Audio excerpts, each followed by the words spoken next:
अत्यंत धक्कादायक बाब समोर येते। पालघर जिल्ह्यातल्या मेंढवणखिंड जंगलात मुंबईच्या अंडर 16 फुटबॉल खेळाडूंचा मृतदेह आढळलेला आहे। जंगलातल्या एका झाडाला त्यांनी गळफास घेतला होता। या अवस्थेत त्याचा मृतदेह सापडला तेव्हा इथं संपूर्ण भागामध्ये खळबळ झाली आहे। आता या घटनेमागे तरुण खेळाडू सागर सोरती यानं आत्महत्या केल्याचा संशय पोलिसांनी व्यक्त केलाय। याबाबत अधिकचा तपास अजूनही सुरू आहे।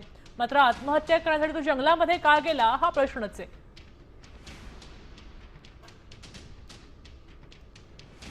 प्रथमदर्शनी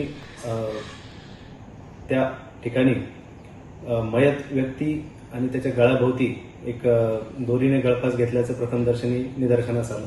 त्याच्या मृत्यूचं एक्झॅक्ट कारण व तसे काही घातपात वगैरे झाला आहे किंवा कसे याबाबत अधिक चौकशी सुरू आहे। देश विदेशातील प्रत्येक घडामोडींचे लाईव्ह अपडेट मिळवण्यासाठी आता साम टीव्हीच्या सर्व सोशल मीडिया प्लॅटफॉर्मला लाईक, फॉलो आणि सबस्क्राईब करा। तसंच सर्व नोटिफिकेशनसाठी बेल आयकॉन प्रेस करायला विसरू नका।